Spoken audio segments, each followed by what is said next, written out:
gaan net so sit, dan gaan ons hoofde buig en ons oë sluit, en dan gaan ons net 'n kort gebed saam doen. Hemelvader, baie dankie dat ons vanmôre weet dat U op die troon van die hemel sit en van die aarde maak die voetbank van U voete. Baie dankie dat ons weet dat ons Here Jesus Christus, die volmaakte lam van God, op hierdie sondige aarde gewandel het, dat hy eenmalige volmaakte dood gesterf het aan die kruis, opgestaan het, die dood, die hel, die graf oorwin het, opgevaar het en gesê, kyk, ek kom weer, en ek sal alles nuut kom maak.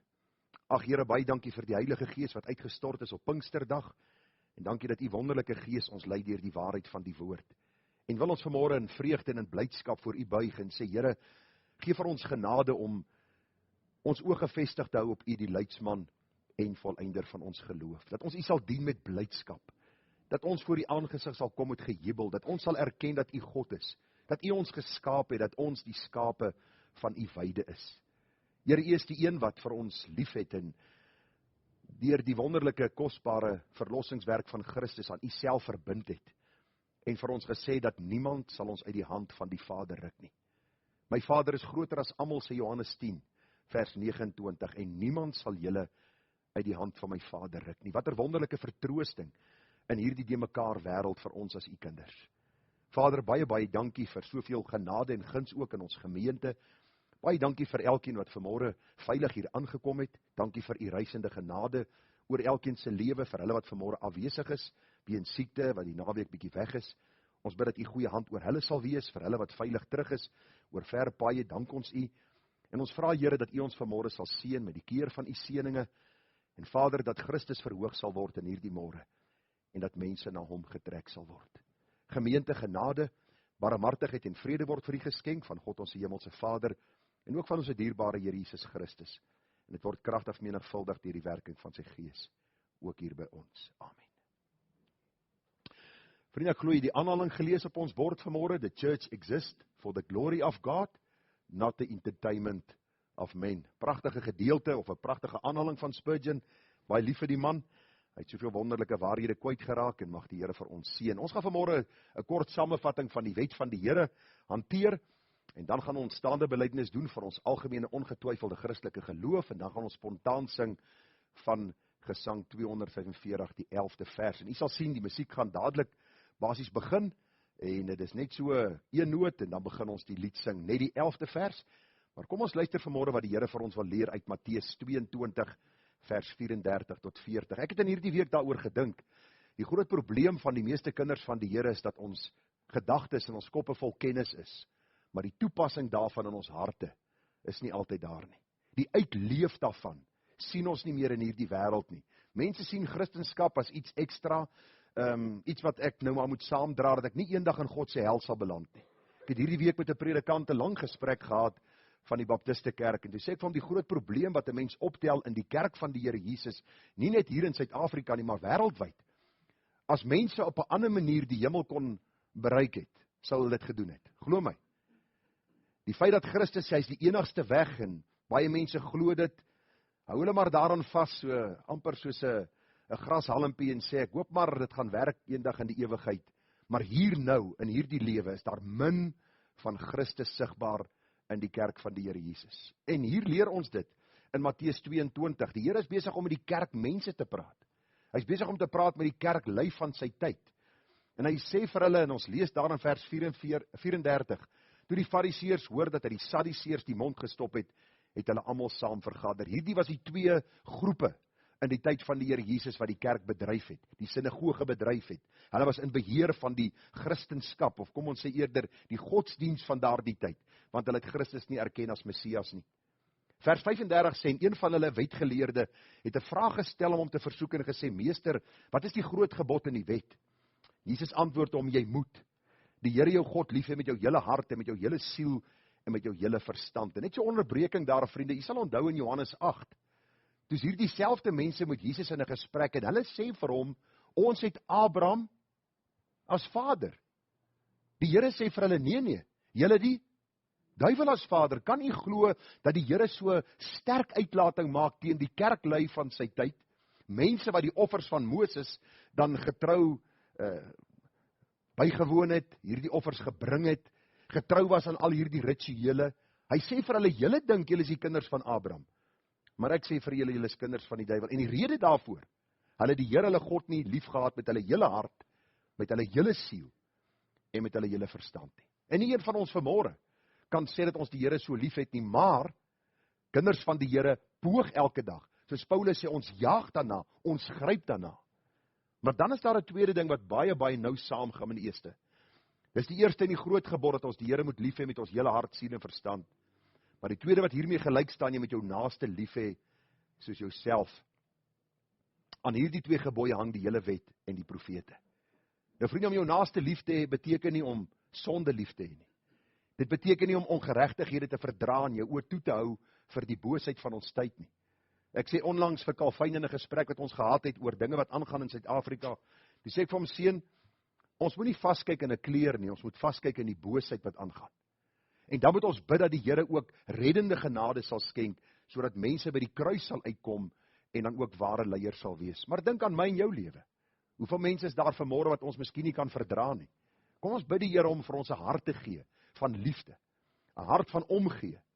Wanneer ons sonde moet aanspreek, dat ons dit sal doen in die liefde van die Here, nie hier soos die Fariseërs en Sadduseërs van bo na onder nie, maar met hierdie gesindheid van genade het my deel geword en ek wil genade bewys aan ander mense. Mag die Here vir ons groot genade gee. Ek het hierdie gedeelte al seker 300-400 keer in my bediening gelees en elke keer tref dit my hart en ek vra, Here, in hoe mate het ek U lief en in hoe mate het ek my naaste lief? Mag die Here ons as gemeente genade gee om regtig 'n gemeente te wees wat God liefhet en ons naaste liefhet soos onsself.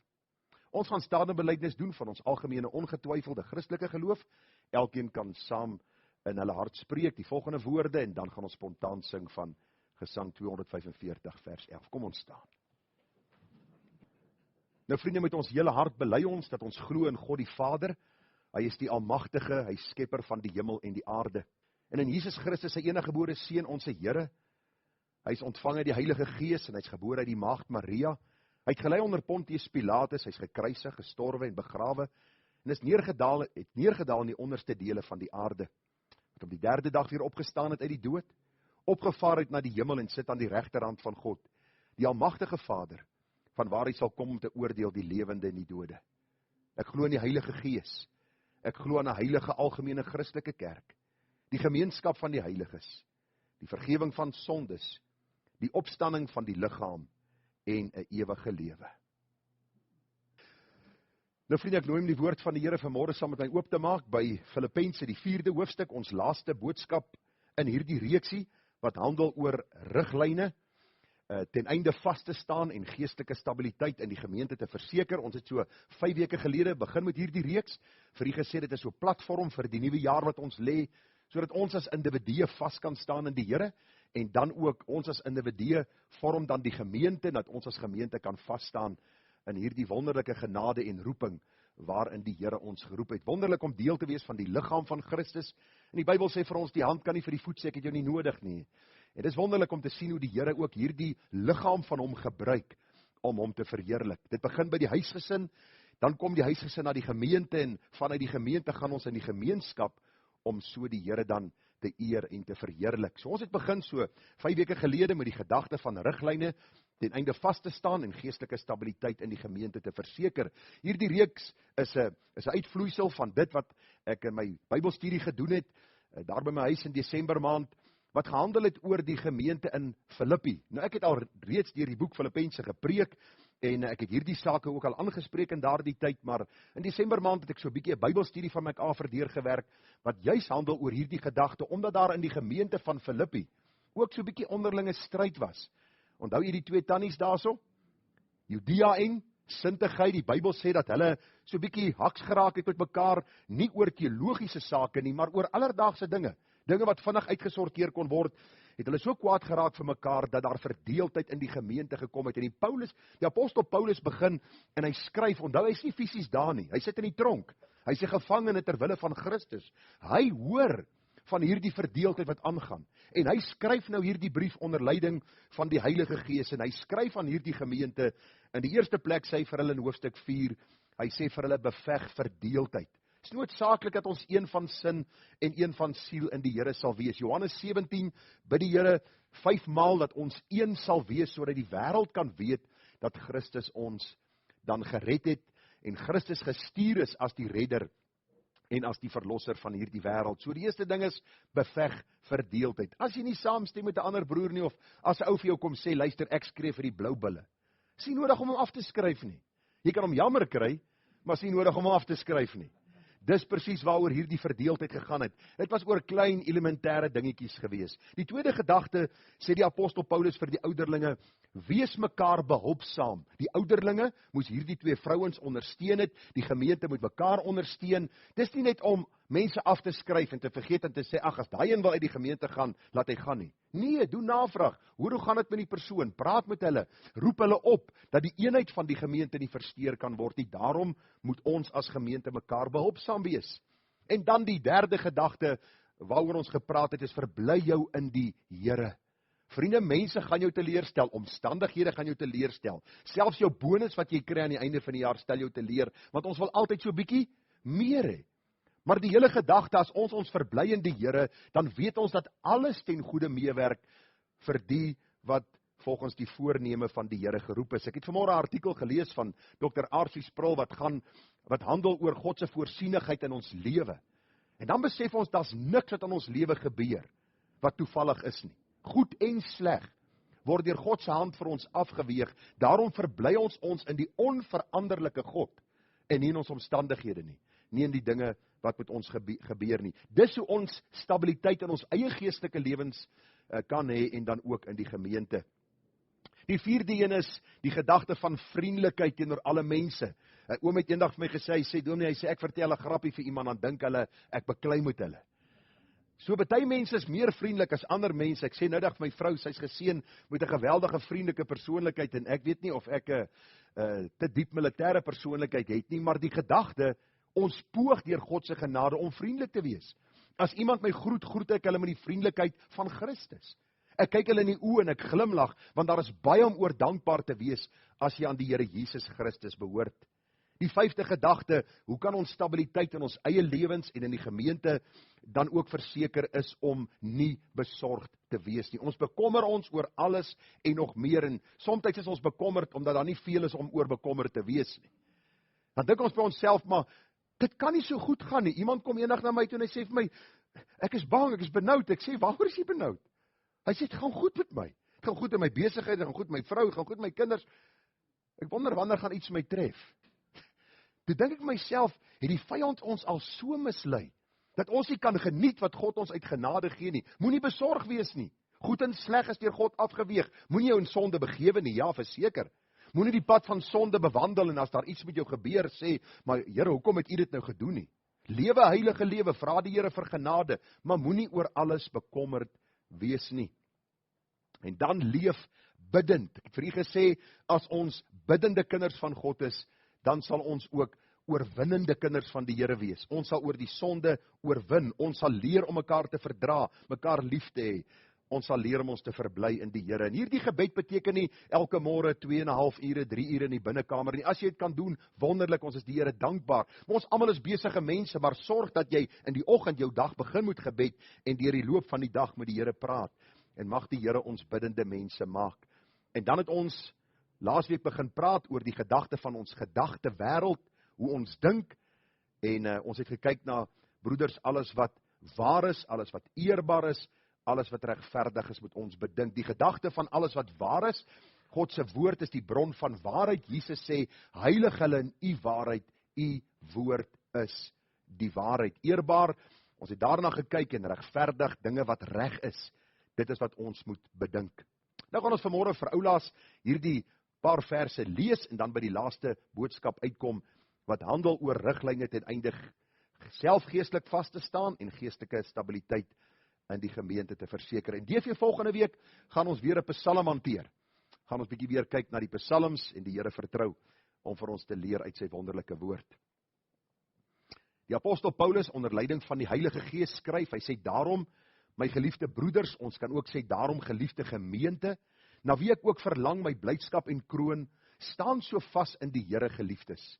Ek vermaan Judea en ek vermaan Sintigai om eensgesind te wees in die Here. En ek vra jou ook opregte metgesel, wees hierdie vroue behulpsaam, wat met my saamgestryd in die evangelie, ook saam met Clemens en my ander mede-arbeiders, wie se name in die boek van die lewe is. Verbly julle altyd in die Here, ek herhaal, verbly julle. Laat julle vriendelikheid aan alle mense bekend word, die Here is naby. Wees oor niks besorg nie, maar laat julle begeertes en alles deur gebed en smeking met danksegging bekend word by God. En die vrede van God wat alle verstand te bowe gaan, sal julle harte en julle sinne bewaar in Christus Jesus. Verder, broeders, alles wat waar is, alles wat eerbaar is, alles wat regverdig is, alles wat rein is, alles wat lieflik is, alles wat loflik is, watter deeg en watter lof daar ook mag wees, bedink dit.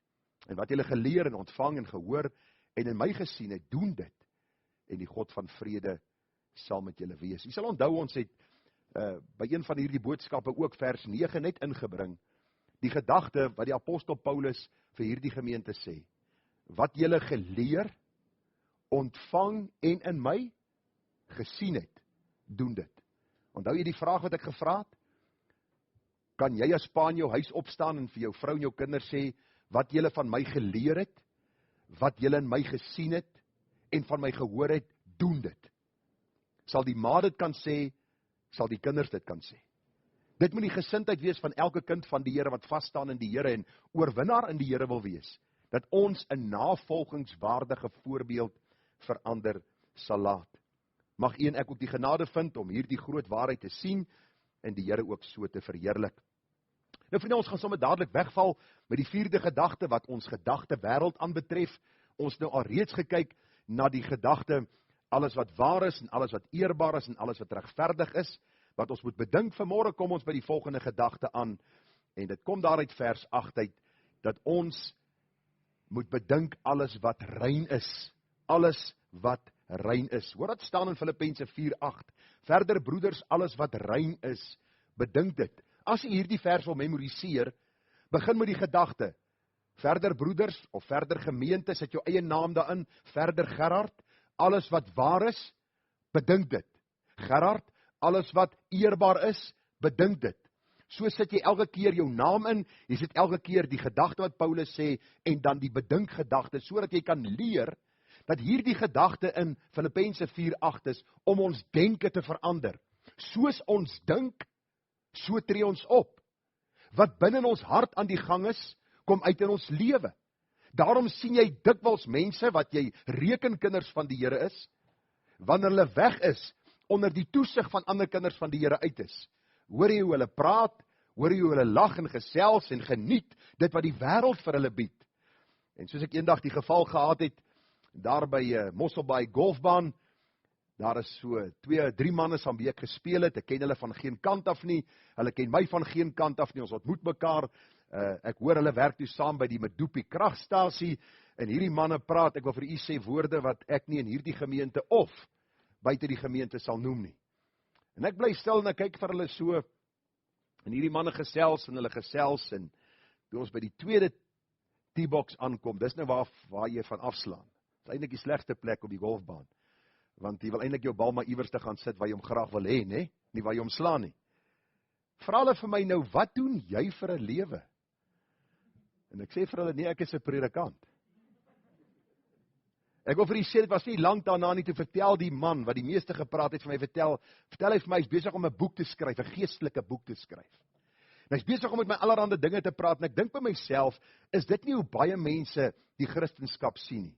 Ek's 'n Christen as ek by die kerk is, maar as ek hier vandaan wegbeweeg, maak ek soos ek wil. Nee, hierdie boodskap gaan oor kinders van die Here weergeborenes, wat as gesin by mekaar kom, omdat ons dieselfde belange het, ons kom as gemeente saam, omdat ons dieselfde God lief het, en ons beweeg hier vandaan, omdat ons dieselfde passie het, dieselfde begeerte, dat mense gered kan word. En nou sê die Bybel vir ons, hoe ons dit kan doen. Bedink die regte dinge. Die volgende ding dan, bedink alles wat rein is.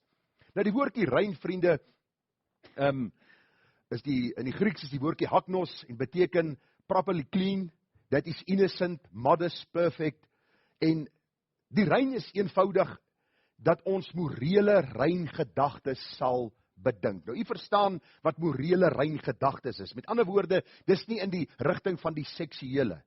Hierdie suggestiewe gedagtes, suggestiewe gesprek, as ek uit 'n vertrek uitgaan, dan het mense genoeg om oor te dink wat hulle kan laat sondig nie.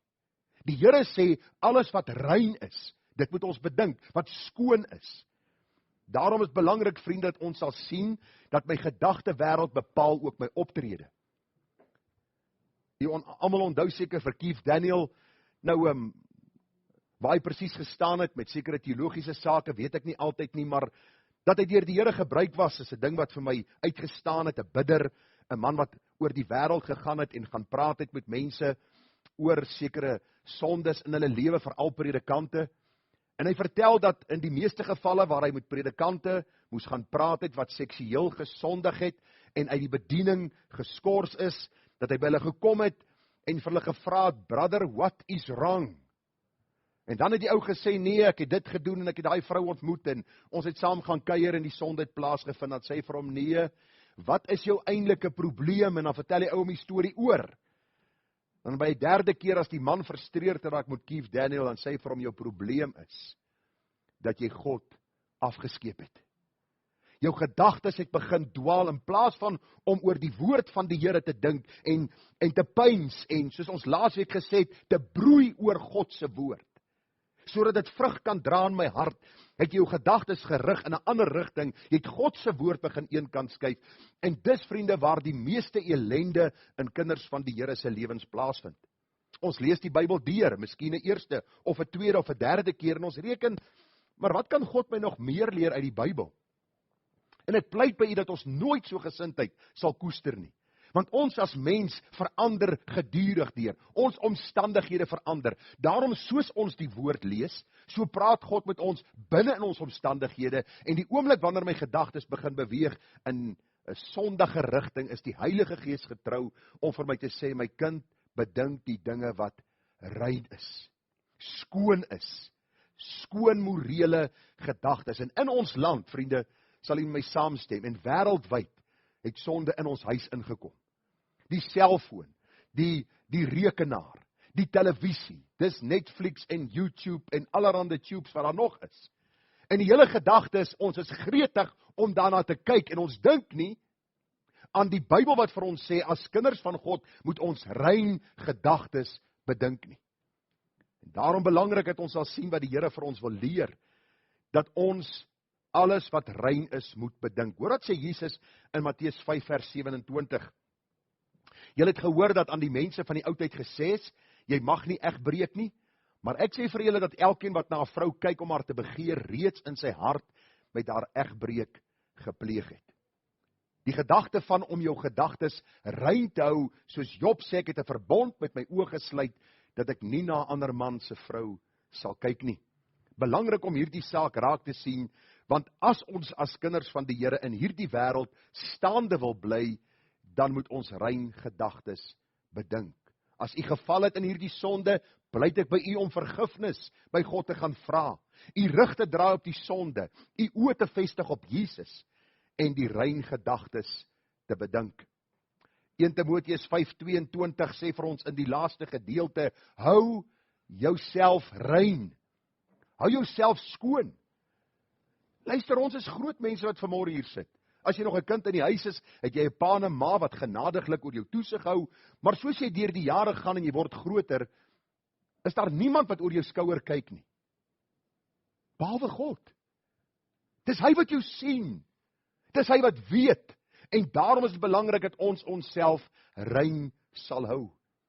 1 Johannes 3 vers 1 tot 3 sê, kyk wat 'n groot liefde die Vader aan ons bewys het, dat ons kinders van God genoem kan word. Ek wil net ietsie sê daaroor, dit het my getref vanmôre in die artikel wat ek gelees het van Dr. R.C. Sproul. Ons staan in 'n verbond met God. Luister, ons is verbondskinders. En jy kan sê, maar Gerard, waar kom jy dan? Gaan lees die Bybel. God het van ewigheid af bepaal en beskik om ons te red, en hy het gesê ons sal nooit verlore gaan nie.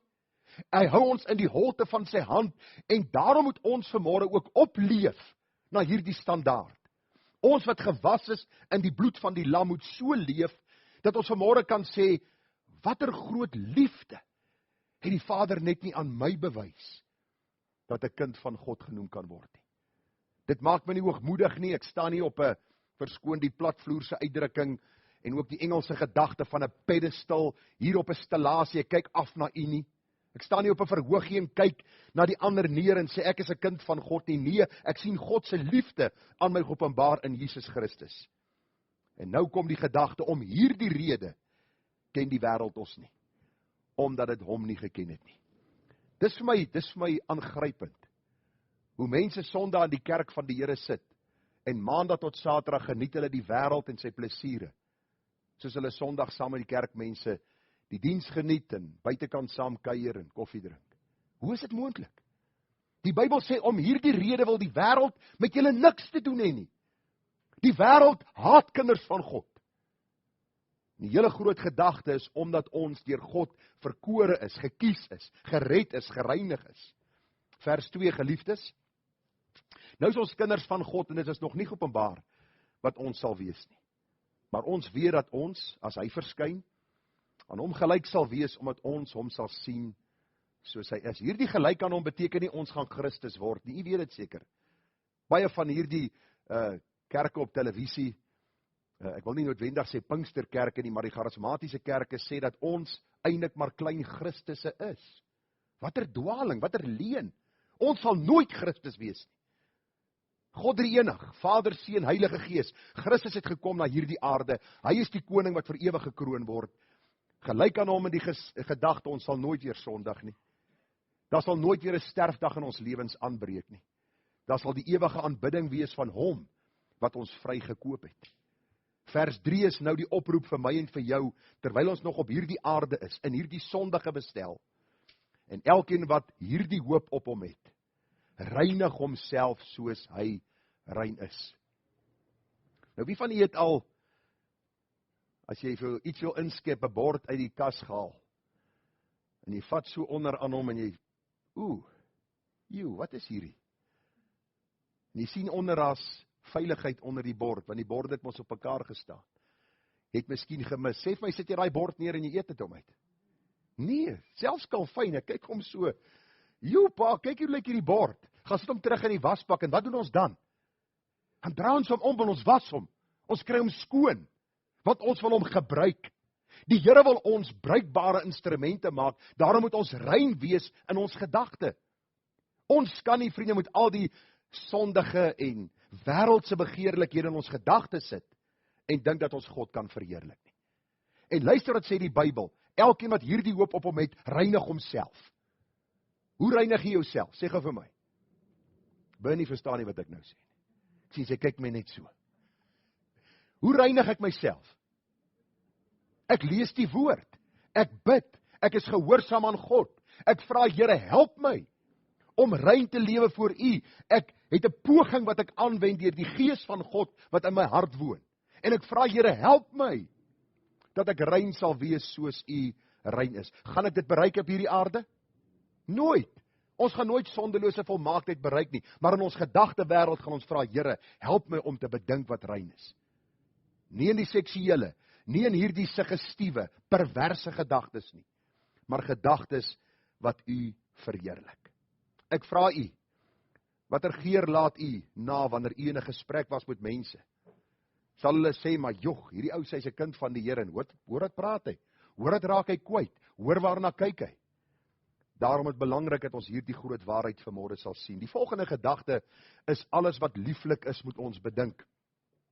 Verder, broeders, alles wat lieflik is, bedink dit. Die woordjie lieflik is die Engelse woord lovely, en in Grieks is dit die woordjie prosphileis, en beteken friendly towards, acceptable or lovely. Nou as jy getroud is jou vrou vir jou lovely, maar dis nie wat hierdie woordjie eintlik beteken nie. Lovely beteken eenvoudig dat jou woorde, jou gedagtes, jou optrede lieflik moet wees. Dit is om gedagtes te bedink wat Bybels is en aangenaam voor God en mens. Wie ken jou gedagtes? Net God. Wie sien jou optrede? God en mens. So baie keer wat die hart van vol is, loop die mond van oor. My optrede verklap baie keer wat in my hart aan die gang is. Daarom is het belangrik dat ons sal sien, lieflike gedagtes is om voor God en voor die mens rein te wandel. Vriende, dink aan God se persoon. Dink aan sy attribute. Met ander woorde, as ek lieflike gedagtes wil bedink, dan raak God die senterpunt van my gedagtes. Ek bedink hierdie gedagtes van wie God is, en ek wil vir u vra, dat u moeite sal doen om deur die evangelies te lees. Die Bybel sê dat Christus, het God vir ons kom afskilder. Christus wys vir ons wie God is, en die Bybel sê vir ons, dat ons in die lig van Christus die heilige God kan sien. Die Bybel sê dat Christus op 'n stadium sê, ek en die Vader is een. Christus kom en hy wys vir ons wie God is, en God kom wys vir ons sy heerlikheid in sy seun Jesus Christus. So dink aan sy attribute. Met ander woorde, hoe sal dit my optrede teenoor mense beïnvloed? Byvoorbeeld, God is alomteenwoordig. Dink bietjie daaraan. Dis 'n lieflike gedagte om te bedink. Soos jy God se alomteenwoordigheid bedink, so begin jy dink, maar hoorie, hy weet alles wat ek doen. Hy weet alles wat ek dink. Hy sien en hoor elke daad. En dit maak my meer versigtig. Ons as kinders van die Here moet mekaar verantwoordbaar hou. Ek stem saam daarmee. Maar ons vergeet gou dat die alomteenwoordige God by my is 24 ure 'n dag, 7 dae 'n week, waar ek beweeg, waar ek werk, waar ek by my huis is, waar ek in my slaapkamer is, waar ek by my vriende of familie is. En daarom bedink wat lieflik is. Bedink gedagtes aangaande God, sy heerlikheid. Dink aan die Here Jesus. Dink aan hierdie wonderlike, kosbare heiland wat op hierdie aarde gewandel het. En dink aan die gedagte dat hy alles weet. Onthou jy van Nathanael wat onder die vyeboom gesit het? Toe hy by die Here aankom, toe sê die Here, ek het jou gesien waar jy gesit het. En hy erken onmiddellik, hy sê, waarlik, u is die Messias. As u weet waar ek gesit het, terwyl u my nie gesien het nie, dan weet u wie ek is. En u ken die diepste van my wese. Die Bybel sê nog voor 'n woord uit ons mond kom, dan ken die Here dit. Hy ken ons gedagtes van ver. Daarom bedink alles wat lieflik is. Vul u gedagtes met die persoon en wese van Christus. As jy getroud is, dank die Here vir die vrou wat jy het. Ek het vanmôre daaraan gedink. Die huwelik is 'n verbond wat ek met my vrou gesluit het. My vrou met my gesluit het. En God is die initieerder van hierdie verbond. Mag u en ek hierdie gedagtes bedink, lieflike gedagtes oor God, wat ook hierdie wonderlike instelling daar gestel het, sodat ons hom kan verheerlik. Vriende, dink aan Jesus se lewe op aarde, hoe hy gedoen en geleef het. Ek moet daaroor dink ten einde my lewe daarvolgens in te rig. Ons as gesin werk so 'n bietjie deur Spurgeon se mornings and evenings. In die afgelope tyd het ons 'n bietjie gekyk na die vrou wat 12 jaar aan bloedvloeiing gelei het. Dink aan God se empatie met daai vrou. Sy raak aan sy kleed en sy raak weg in die skare en die Here vra, wie het my kleed aangeraak? Die disipels sê vir hom, Here, ons wil nou nie snaaks wees nie, maar kan u nie sien om u nie? Hier's 'n horde van mense, hoe vra u, wie het my kleed aangeraak? Kyk na Jesus se belang in die individu. Hierdie vrou raak weg in die skare, Jesus sê, wie het my kleed aangeraak? Hierdie vrou kom bewend vorentoe, en die Here sê, van jou geloof het jou gered. Dink aan Christus, dink aan die lieflike gedagtes rondom Christus, en word versterk in jou geloof, staan vas in die Here, en ag vriende, bring stabiliteit in die gemeente, omdat ons fokus Christus is. Wonderlik, die vrou by die put van Samaria, die Bybel sê, en Christus moes daar verbygaan. Hoekom moes die Here daar verbygegaan het? Daar was ander paaie gewees. Hy het 'n afspraak gehad met 'n vrou by die put van Samaria. 'n Samaritaanse vrou in die Bybel sê dat sy by die Here uitgekom het. Sy empatie teenoor hierdie sondares wat op 'n ongewone tyd in die dag gekom het om water te skep. En die Here sê vir haar, geef my water om te drink. As jy geweet het wie met jou praat, sal jy gevra het vir die lewende water. Bedink hierdie gedagtes, lieflike gedagtes. Een uitstaande gedeelte wat ons leer hoe ons moet dink, kom daar in 1 Petrus 2:22. Praat oor ons Here Jesus Christus. Petrus, hierdie voortvarende disipel, skryf later as leier van die eerste gemeente. Hy sê oor Christus, hy Christus wat geen sonde gedoen het nie, en in wie se mond geen bedrog gevind is nie. Wat? Toe hy uitgeskel is, nie terug uitgeskel het nie. Toe hy gelei het, nie gedreig het nie, maar dit oorgegee het aan hom wat regverdig oordeel. Vriende, ek moet vir u sê, die afgelope tyd in my lewe vra ek die Here vir wysheid, dat ek nie sal terugskel as mense skel nie. As mense leuns versprei, dat ek nie sal die Engels praat van retaliate nie. Ek en Calvin praat nou die dag lank daaroor, ek sê vir hom, Sena, die Bybel sê, ons moet nie dreig nie, maar dit oorlaat aan Christus wat regverdiglik oordeel. Wanneer laas jy met jou kind gepraat oor die stryd wat hy of sy in hulle gemoed het, met dit wat in ons land aan die gang is? Miskien by die werksplek, miskien in die gemeente, miskien in die gemeenskap, miskien in die buurt. Ek sien nou die dag op ons groepie waar ons bly, in die kompleks, was daar mense wat so 'n bietjie haks geraak het met mekaar. Dan dink jy by jouself, watter bydrae kan ek lewer om 'n verskil te maak vir Christus? Nie gedreig nie, maar oorgegee aan hom wat regverdiglik oordeel. Vers 24, wat selfs ons sonde in sy liggaam op die kruishout gedra het, sodat ons, waarom het hy ons sondes aan die kruis gedra? Sodat ons die sondes kan afsterwe en vir die geregtigheid kan lewe, deur wie se wonde julle genees het. Niks te doen met liggaamlike genesing nie, die konteks gaan oor ons geestelike toestand. Vers 25, want julle was soos dwaalende skape, maar nou het julle teruggekeer na die herder en opsiener van julle siele. Bedink lieflike gedagtes.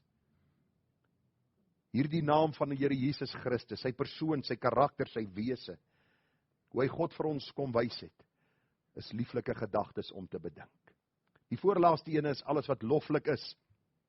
Verder, broeders, alles wat loflik is, bedink dit. Loflik, things of good report, well spoken of, that is reputable, of good report. Met ander woorde, a believer's thoughts, if heard by others, should be commendable, not condemnatory, of veroordelend. As mense jou gedagtes nou moet weet, hoor, wat dink om Andries nou? Of as om Andries met my praat, wat as ek sy gedagtes kon hoor, wat sal dit wees? Daar's Wian, daar's Jan, het kan so deur almal gaan. As julle my gedagtes in woorde kon hoor, as julle met my praat, wat sou dit wees? Partykeer kyk ons iemand in die gesig en, het gaan goed, maar gaan met jou. Bly om te sien, het gaan goed met jou kinders, nie my gedagtes, jou ou vabond, ek wens jy wil eerder jou goed vat en loop. Ek sê lus vir jou nie, man. Jy irriteer my en ek gruwelik, maar ek sal maar, is Christelike gedagtes. Of Christelike woorde sê eerder, terwyl die gedagtes nie altyd ooreenstem nie. Vriende, as ons gedagtes hoorbaar kan wees, sal dit God verheerlik. Ek kom agter vanmôre toe ek gaan stap, het vroeg vanmôre, lekker koel gewees en so 'n bietjie gaan stap. En ek dink by myself, terwyl ek vanmôre stap, hoe sondig ek in my wese is. En hoe moeg die geestelike stryd my somtyds maak. Maar die Bybel sê dis 'n goeie stryd. Dis wat ons laat aangaan as kinders van God. Want God bly in ons werk. Ons kan nie opgee nie.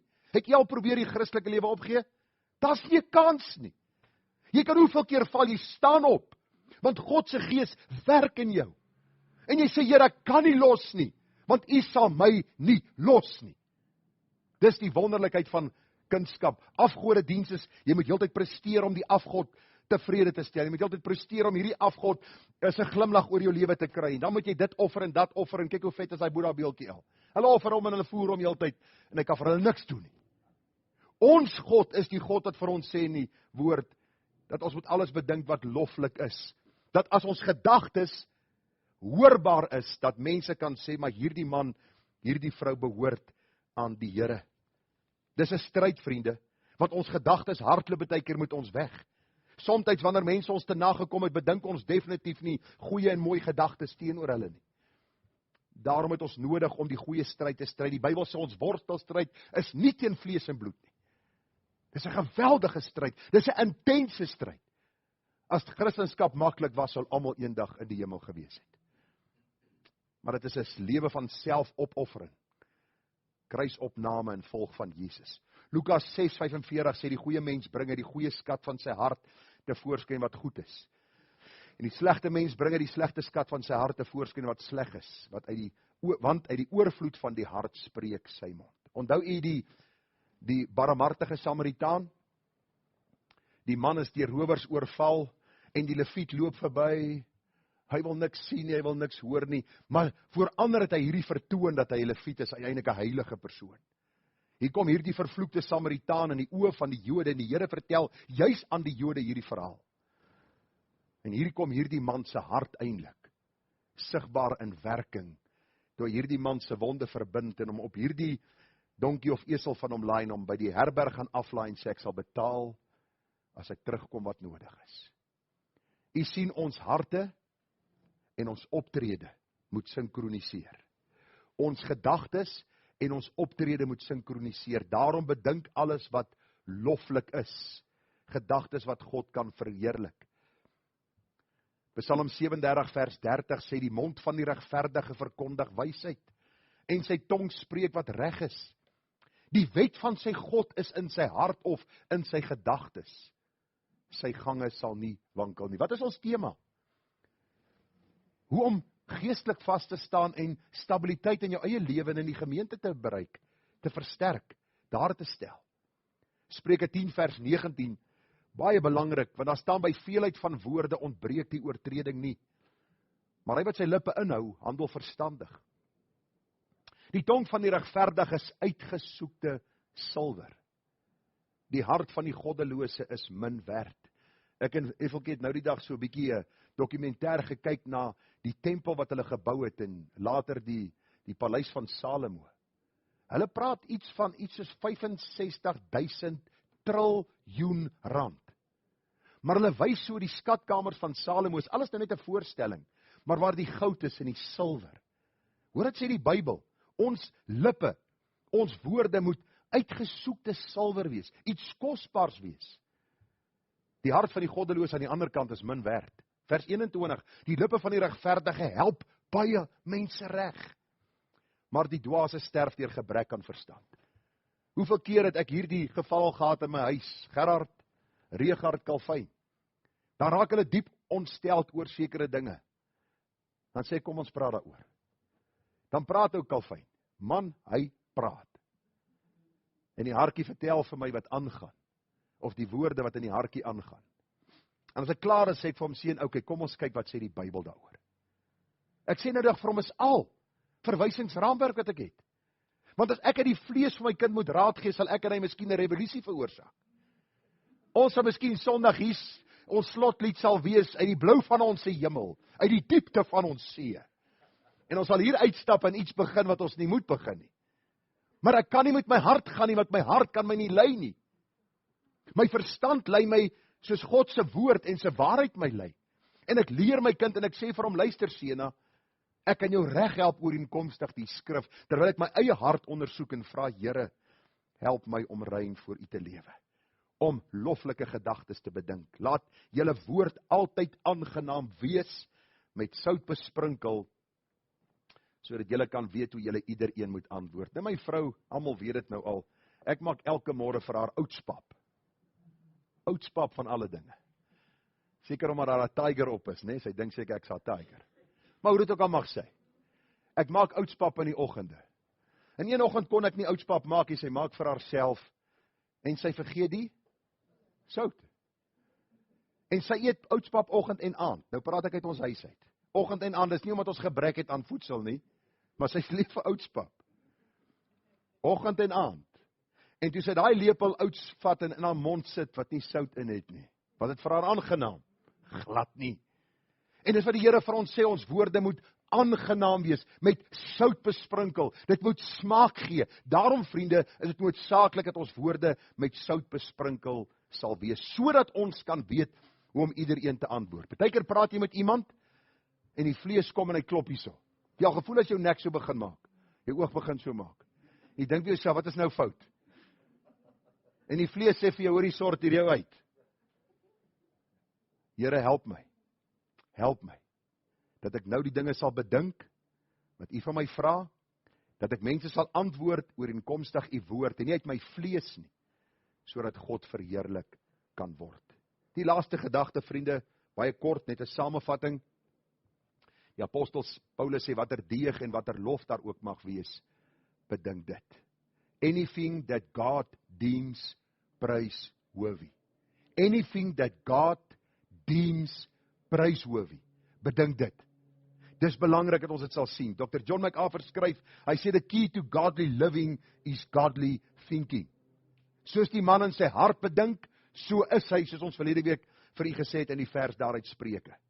Bewaak jou hart meer as alles wat bewaar moet word, want daaruit is die oorspronge van die lewe, Spreuke 4 vers 23. Soos jy in jou hart bedink, soos jy in jou hart, ek wil amper sê wat jy in jou hart inneem, dit sal in jou optrede, in jou woorde na vore kom. Dis die eenvoudige samevatting, sodat vers 9 in vervulling kan kom, wat julle in my gesien het, wat julle van my geleer het, die voorbeeld ek vir julle nagelaat het, doen dit. Hierdie voorbeeld ek julle gestel het, doen dit. Die wandel wat ek saam met die Here het, volg dit na. Dis eenvoudig wat die woord vir ons leer, sodat ek stabiliteit in my lewe kan hê, my gesin stabiliteit kan hê, die gemeente waarin ek behoort, stabiliteit kan hê. Vriende, ons vat saam, riglyn het aan einde vas te staan, en geestelike stabiliteit in die gemeente te verseker, gekyk na beveg verdeeldheid, wees behulpsaam, verbly jou in die Here, wees vriendelik teenoor alle mense, moenie besorgd wees nie, leef bidend, en dink reg. Ons moet reg dink. Dit sal u nie skade doen as u Filippense 4 vers 8 memoriseer nie, wat ons vanmôre hanteer het.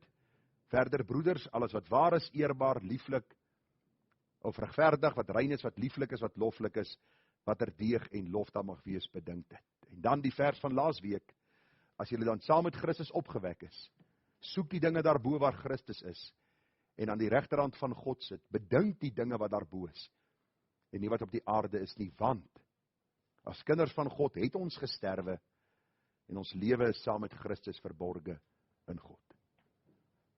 Hierdie is 'n tolorder, is 'n geweldige oproep, en sonder die krag van die Heilige Gees sal ons dit nie kan doen nie. Maar vriende, die beloning aan die einde van hierdie lewe.